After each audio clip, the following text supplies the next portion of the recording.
Okay, so this is my friend's sister, and as you can see, Martha, she's got natural hair, so I really wanted to ask her a few questions about her hair. Do you mind telling us how old you are? I'm 38. 38, okay. So tell us about your hair from the beginning. From the beginning, from a young age, I was always told that I had good hair. I had quite long hair as a little girl, and then like everyone else, I was under influence really, I suppose, and then I wanted to have my hair relaxed, and I think I was about 11 when I had my hair relaxed. Oh, so was that a choice you wanted? Well, I think partly it was me. I think because I couldn't manage it, my mum kind of had stopped doing stuff with my hair, and it was like I had to do stuff, and everyone around me was having their hair relaxed, so it kind of was like, oh, I want my hair like that. Like and, everybody else's. That's where it stemmed, yeah. And then I had my hair relaxed and kept getting relaxed, and I'd go and get it steamed and treated. So you would go to the hairdressers from age 11 to have it relaxed? When I transitioned, so as I got to the age of about, when I was 25, and then I started frequently going to the hairdressers. Okay, so up until 25, my mum's friend would relax my hair. That was basically how it was. Do you see what I mean? And then I started going to the hairdressers. All the way from 11 to 25? Yeah, pretty much, because we had family friends who could do my hair and stuff, so that's really where it came from. And then I started to become more active and I'd go to the hairdressers. I saw people with relaxed hair and I'd get haircuts and stuff like that. Okay. I'd have different styles. I think at one phase I wanted to have my hair like T-Boss, so I cut it and got colouring done. And then I remember once going to the hairdressers and she said, you're shedding quite a lot of hair, is there anything wrong? And I was a bit shocked by that, and then noticed I started shedding quite a lot of hair. And I think this was about when I was maybe about 30, and I was quite emotional about it, but I was going through university, I was doing other things. So you've been relaxing your hair for about 19 years, at the point where even longer, because I 11 to what I'm 38 now, I stopped relaxing my hair 4 years ago. Okay. So literally, you're looking about 23, 24 years, and that's when it started shedding after that amount of time. I think it pretty much started probably when I was at university around that time, and I think it was just I was going through the stress of being at university and trying to get through university. That's what kind of influenced that shedding. I was quite emotional, and you go through different hormonal changes and things like that. Did you ever wear weaves during that time? I once wore a weave. I'd had a weave only once in my life, and at that time I think I just wanted to be like everyone else, I suppose. I was experimental, really. And how did you find wearing a weave? What did you think? Initially it gave me a lot of confidence. Okay. It made me feel, I don't know, I think I was in a vulnerable place, and at that time it was perfect for me. It was like, I feel different about myself. And then I was like, this is too much work, and I just was not that kind of person. So you found it difficult to maintain? Yeah, I found it quite difficult. That's interesting, because a lot of women say that they find weaves easier to maintain than their own hair. No, I think you're dependent on others, you're kind of hiding. I just felt I was hiding behind something. I didn't feel like I was being myself, really, and I kind of was trying to keep up in a way. So it just didn't work for me. It wasn't for me. And I think still now that I'm older, I just don't like it. I don't like it at all. It's not my preference.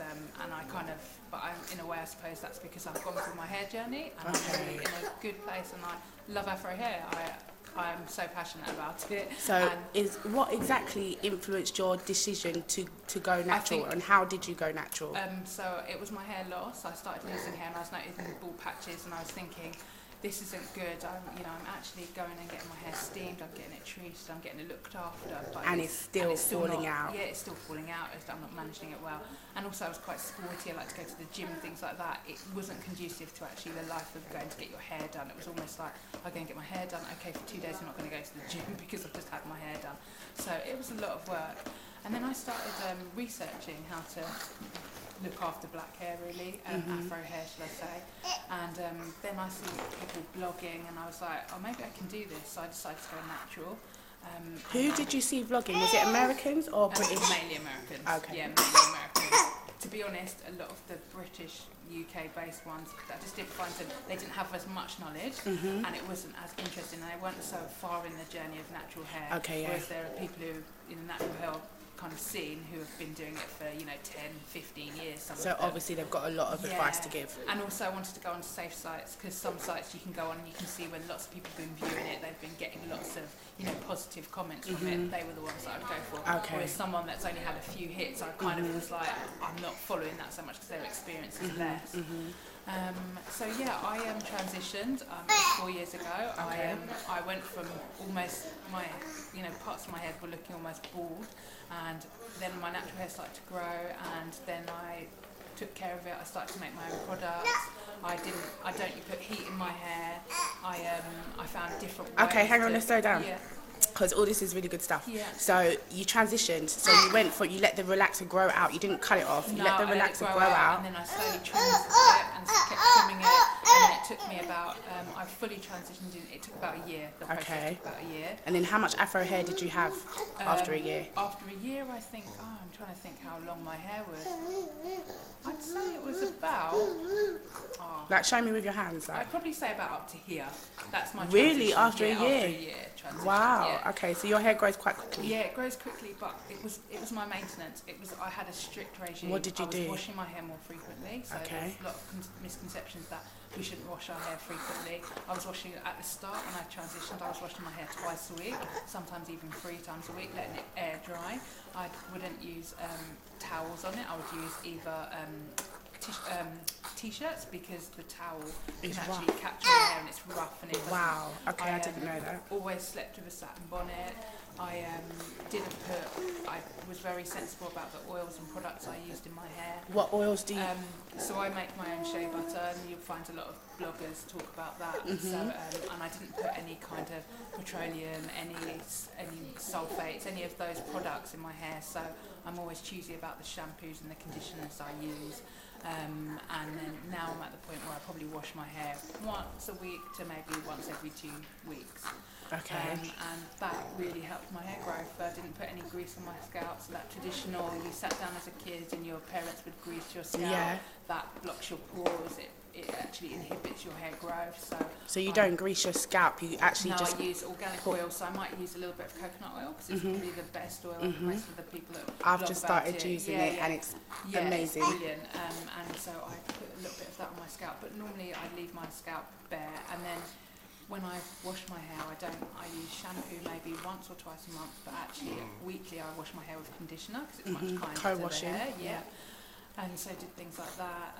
I'd spray my hair with part water and part aloe vera juice, so that really helps my hair. How long is it now? 4 years later? 4 years later, I've got just below armpit length. Oh my God, wow, are you serious? Yeah, and it's even and it's thick all throughout, so I have some parts of my hair that grow. So let's just be very clear. Yeah. You were losing your hair from relaxing your hair. You had bald patches and you stopped relaxing the hair, and 4 years later your natural afro hair is down to your breast, basically. And let's talk about maintenance. Is it difficult to maintain? To begin with, you had to, it's kind of like that commitment to a job where you've got to make that commitment to the start, but once you get your kind of routine and you understand your own hair, because everybody's different, so people will give you guidance, but you have to find your own way. And now for me it's easier, it's much easier, I can manage it, and my hair has grown and thriving beautifully. This style that you've got in at the moment, what, you've just plaited your own hair? Yeah, I plait my own hair. Can we see the back? Oh, okay. So you've plaited it and then you just tied it back? Single plaits and tied it back. Wow, and it looks really good, and that's just a simple style. And it just... And this was for me just to give it a little bit of breather, because I recently had a baby and you get a lot of shedding after you have your baby. Okay. So I found, because I'm adapting being a new mum. You don't have no makeup on either, do you? No, I don't wear makeup. This is a natural beauty. Do you see what I'm saying? I wake up, I look the same as when I go to bed. And she looks so good. Do you see what I mean? There's just no need for it. So yeah, for me, it's like the best thing I've ever done. I found it very empowering, and it's not really about, it comes down to hair, but it's more about anything you put your mind to, you can do it. You can do so it. I actually focused on looking after my hair, and then it grew, and it will continue to grow. Okay, can I ask you, Yeah, of course. what do you think about, when you get on a bus, Yeah. 9 out of 10 black women will have a weave or hair extensions, something that's not their own hair. Yeah. 9 out of 10 women are not showing their own hair wherever you go in Britain. What do you think? Part of it makes me feel they just don't understand their hair, and they don't understand how to manage their hair. I get why people do it, and I think everyone has their own personal need, but I'd like them to embrace their hair as much as they embrace weaves, because you can have really positive outcomes if you look after your hair. So it's just upsetting. It's upsetting that we've got beautiful hair and we don't enjoy it. But I do understand why people do it, and I don't know. Sometimes it's just that's your personal choice. My personal choice is not to, because I've managed to grow my hair, and if I can have it straight, I can have it curly. It's very adaptable. It's versatile. So versatile, and that's, for me, I think, it's a shame that they don't enjoy that same experience I do. You know, equally, you could have natural hair and then you can still go and have a weave or do whatever you want to do, but protect the hair that you've been blessed with. And you don't have any form of weaves or use any form of chemicals in your hair at all? It's all natural products? All natural. I even dye my hair and I use henna. I don't use anything. Oh really? You dye your hair with henna? Yeah, and the only reason why I dye it with henna is because henna is actually, it's a good source of protein, so I do it to encourage my hair to get stronger. So I'm not just dyeing it for the vanity, I'm dyeing it because it actually helps your hair. It helps okay, because I'm looking, I want to dye it, but I don't want to have any chemicals, you see what I mean? Henna. Okay, so that's something I'm going to research. So, you see, in terms of the weave phenomenon, do you think that it's black people wanting to be white, wanting to emulate the European style of beauty, or German? Do you know what? I don't know, my mind's changed, because even now you have lots of Europeans. There are so many people walking around with weaves now at the moment. So for me, it's like this need for maybe length and fullness, and because we can't achieve it, because we don't understand how you can achieve it with your own hair, we look to other sources. So I think sometimes there might be some people who do want to be like the Europeans, but I think maybe it's more that you just want to have a good head of hair. You want it to look nice. Yeah. And I just think maybe if we just invested a little bit of time and effort into, you know, getting it strong with your own hair, what you've been given, then you can still have the same results. Thank you very much. It's been a really good interview. Thank you.